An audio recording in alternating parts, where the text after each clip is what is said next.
defending the free market, and making the moral case for capitalism. The Justin Moore Show. Hey everybody, welcome to the Justin Moore Show, where we make sense of what's going on in this crazy, insane, out of control world. Now, ladies and gentlemen, here I am today. This is March 21st, and the Federal Reserve, they have raised interest rates.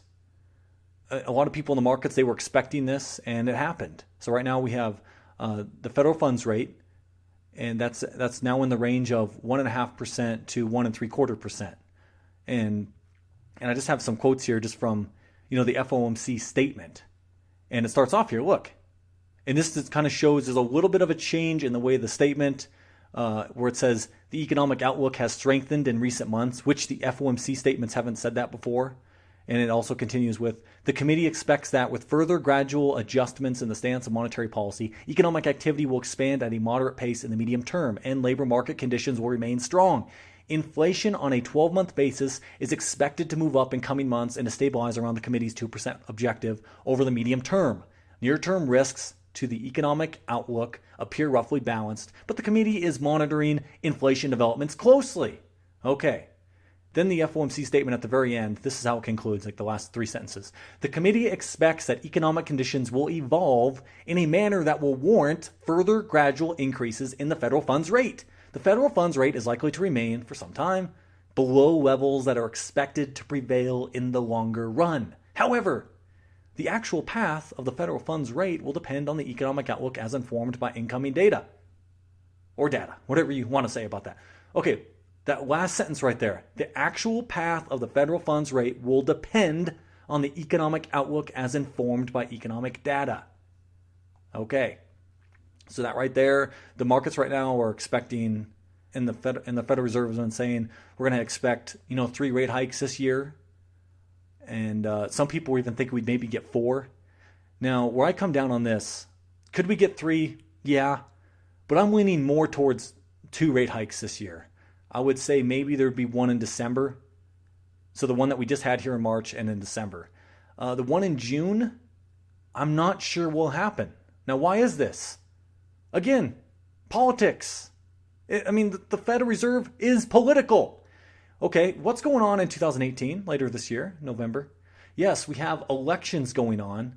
Right now, kind of looking at it from, bird's eye view, it looks like Democrats might take over the House. The Democrats are going to pick up a lot of seats. We've seen these special elections where Democrats have won. That's kind of a bellwether of maybe what's to come. The Tea Party is dead. So anyway, with that in mind, let's say that Chairman of the Federal Reserve, Powell, is like, okay, yeah, we might raise rates again in June. I think that Donald Trump is going to pressure him like, no, you're not. Especially depending on how things are. Like look at when the Federal Reserve raised interest rates today, March 21st. We saw the stock market go down. Well, if you have the Federal Reserve raising rates again, does the party in power, the Republicans, Donald Trump, does he want to risk markets going down when elections are just a few months away? No, I don't think so. Unless the markets do seem significantly better than where they are right now, which, okay, sure, in February we had a good jobs report, 330,000 jobs, which is really good compared to what we had under Obama. But with, just in February, the markets were worried about, oh my gosh, we have inflation coming. We got to raise rates. But now that doesn't seem to be quite the issue. Because hold on, look at this right here. This is coming from CNBC, where they say the 2018 forecast remains at 1.9% for both core and headline inflation. Okay, so right now, we're seeing forecasts of just under 2% inflation, which is about what the Fed wants. And then they're looking at forecasts for 2019, so next year, they're forecasting, inflation to edge up higher to 2.1%. Okay, so that's just barely over that 2% goalpost, which a lot of these guys, they don't mind seeing higher inflation anyway, above 2%. So 2.1%, really? They're not going to be worried about that. And then the committee also thinks that, by 2020, we're going to see inflation still around 2.1% for both core and headline inflation. So these guys right now, they're not concerned about inflation, especially with this rate hike, and they're shrinking the Fed balance sheet at the same time. That's tightening the available credit out there. And this is what I was describing when Janet Yellen was Fed chairwoman, that it's the pin getting closer and closer to pricking the bubble. That's what we're getting every time they raise interest rates. Because, the Federal Reserve, that's how things have been able to go on for so damn long, where we saw years ago, and there's these guys attacking, these, Austrians and all that, like, oh my gosh, they predicted that we were going to have hyperinflation years ago, like 2011.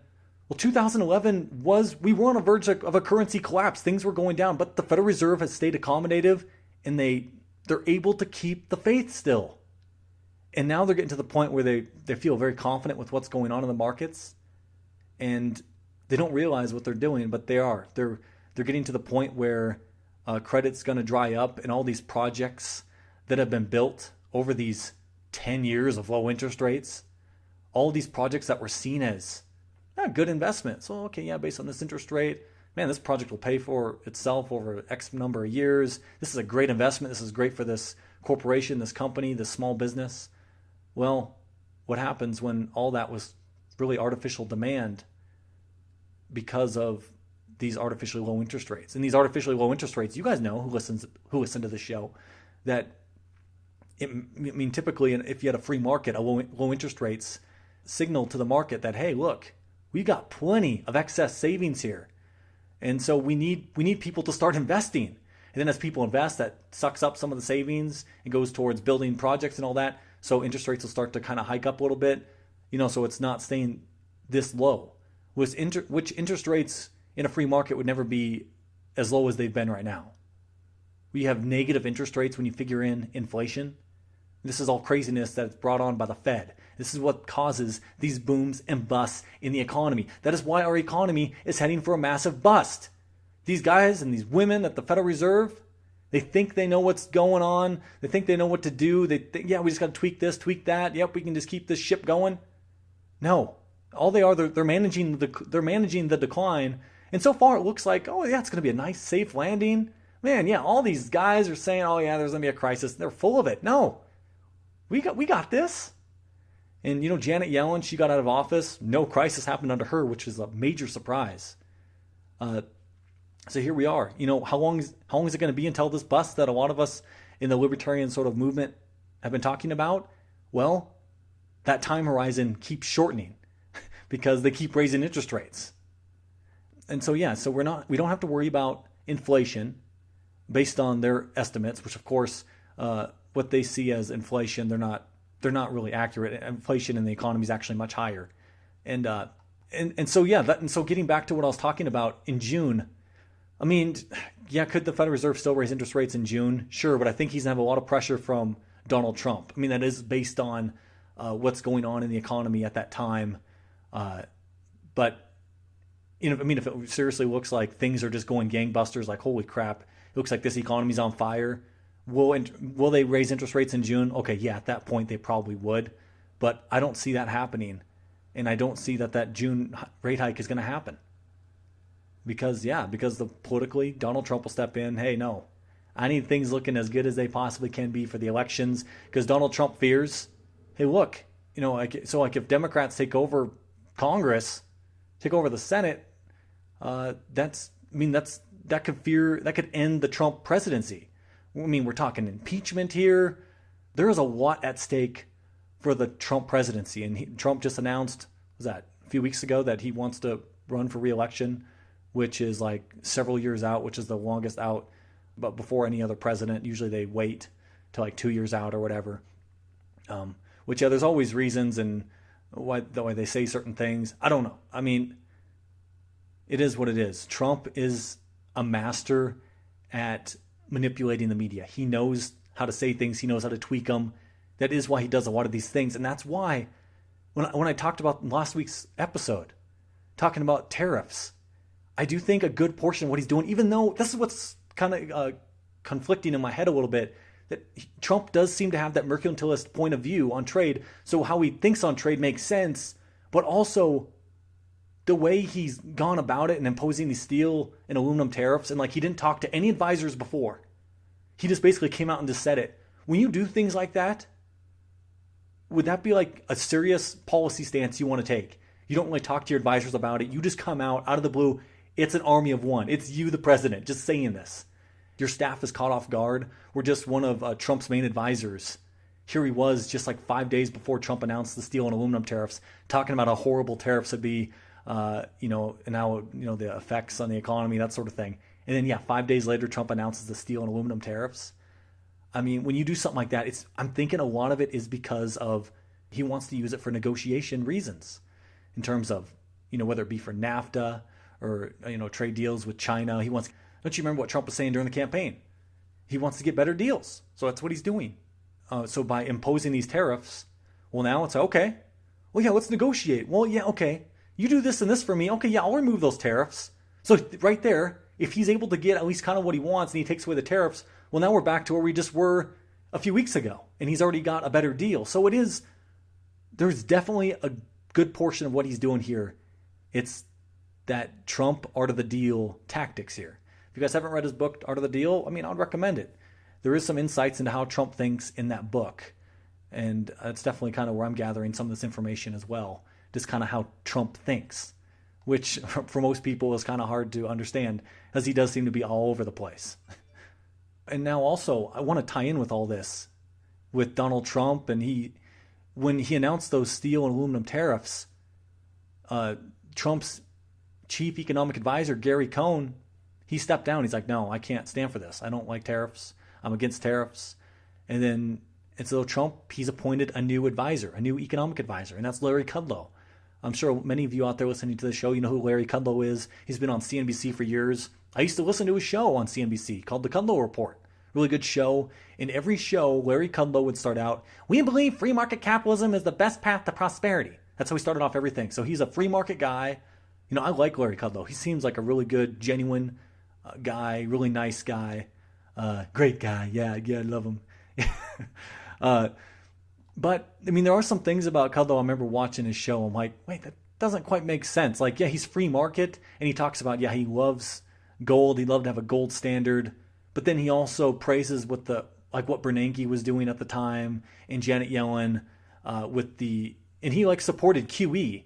It's like, well, how can you support a gold standard and yet you're supporting the meddling of the Federal Reserve? You're supporting the Federal Reserve printing money to quote unquote help the economy and to provide a form of stimulus for the economy.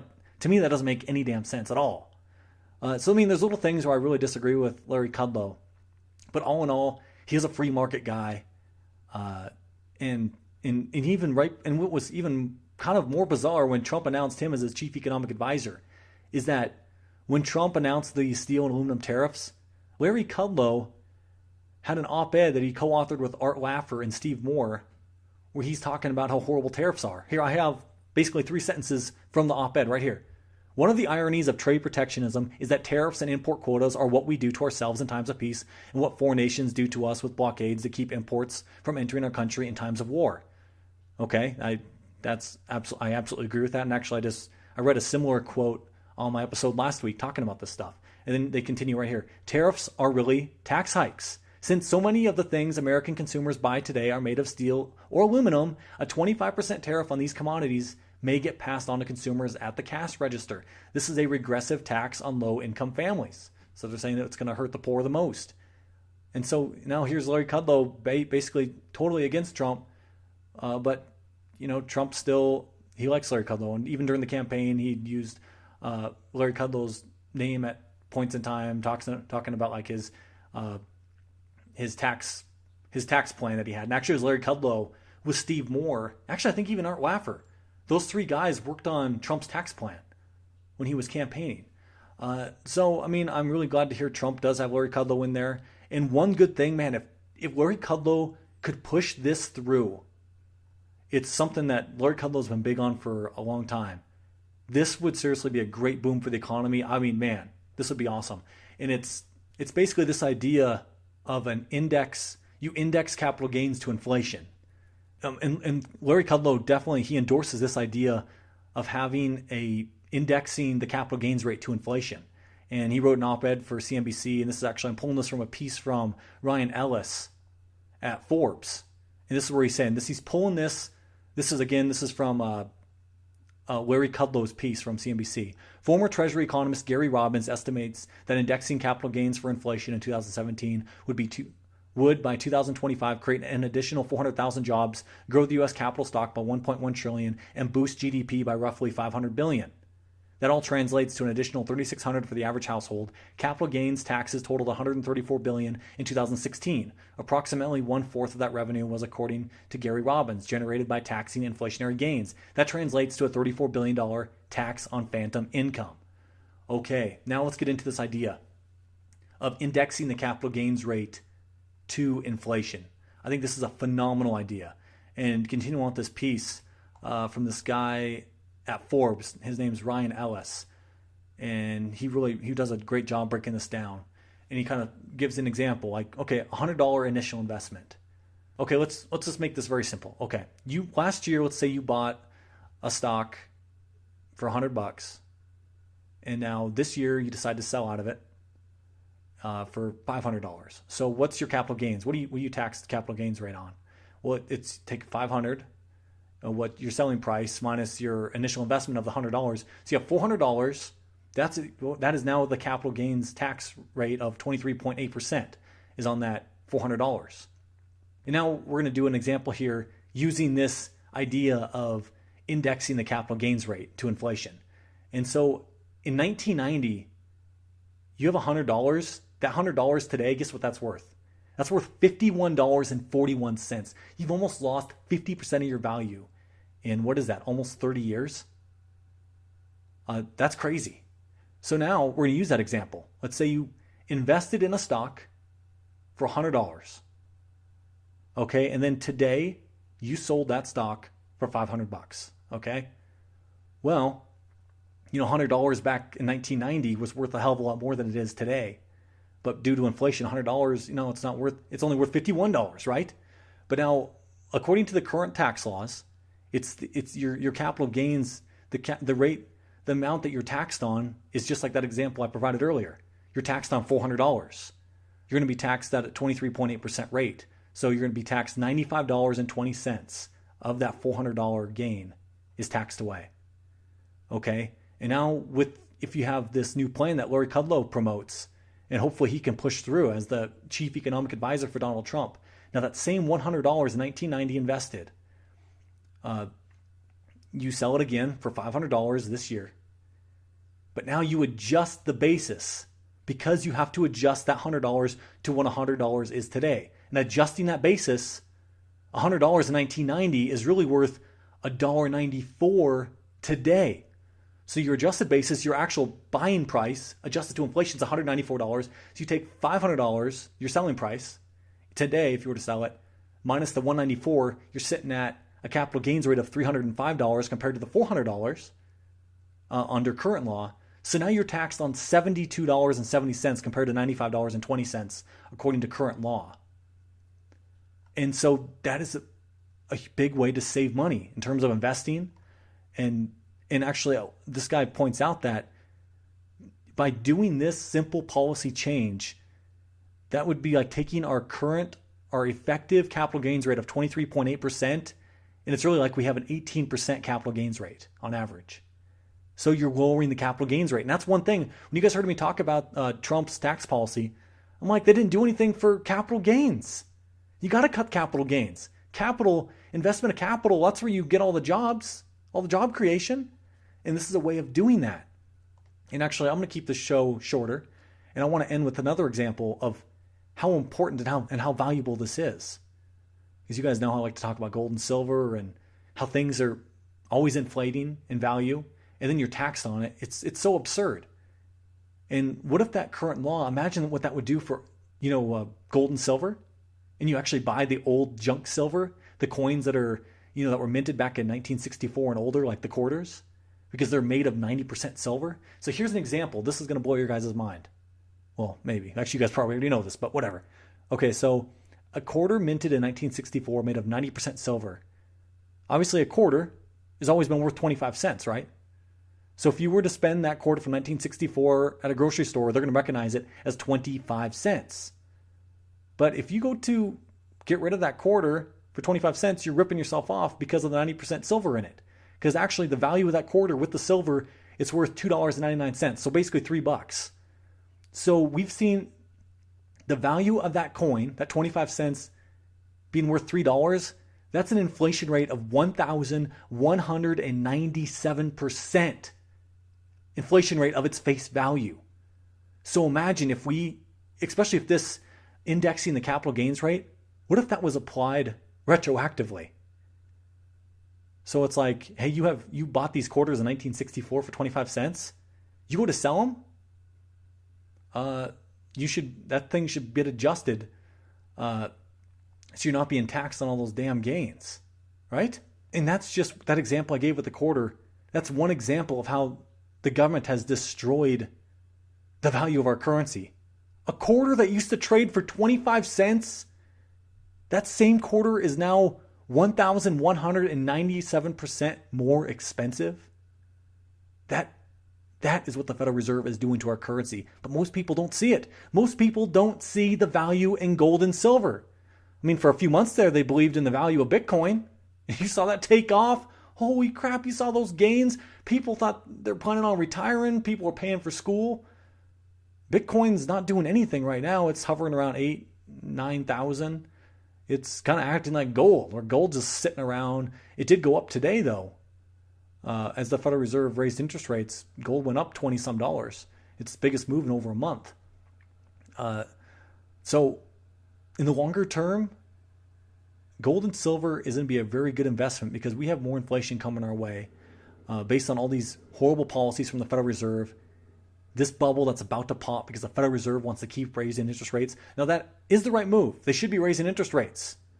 Having this bubble pop sooner rather than later is better for our economy. If it pops later as opposed to sooner, what does that mean? Does that mean we've diverted a crisis? No. You're delaying the inevitable, but the malinvestments they're just going to keep piling up and piling up. And so if by letting these malinvestments pile up and just continue and just allow these poor investments, these poor allocators of capital to continue allocating this precious, valuable capital. I mean, to have an economy grow, you need capital to go to its most efficient uses. Resources go to their most efficient uses. But when they're going to very inefficient uses, is that going to make our economy more productive? No, it's not. That's why our economy's been dragging for years and years under Obama. Obama was president for 8 years. We didn't see a recovery in 8 years of Obama, and we're still seeing growth under 3% under Trump. What does that mean? That is what is happening because of these Federal Reserve's artificially low interest rates. We're just keep letting these horrible investments, keep letting them go. All these people right now who are seen as successful entrepreneurs, they're really, okay, hold on. I need to say that not all of them, but there's a lot of these guys, a good portion of them, who are seen as very good, efficient allocators of capital, but they're really benefiting from this Federal Reserve policy and these government policies that are promoting these malinvestments. So you have entrepreneurs out there that are taking advantage, which by all means, wherever you can find a way to make money, you're providing value, but it could be in a way that where the economy, that's not where the future's at. And so that's what we have going on right now. The malinvestments just keep piling on. We got to reverse this trend if we want to see an economy grow. So the bubble needs to prick sooner rather than later. Anyway, guys, I'm concluding that right there on this episode of the Justin Moore Show. You guys can catch up on old episodes. Just go to justinmoreshow.com, Moore spelled M-O-H-R. Donate to the show, buy your Amazon goods through my website. No, it doesn't cost you anything extra to use my little link there. Those are all ways to help me out so I can keep going here. I just thank you guys so much for being here. I'll talk with all you guys next week, and I'm looking forward to it. This is Justin Moore, signing off.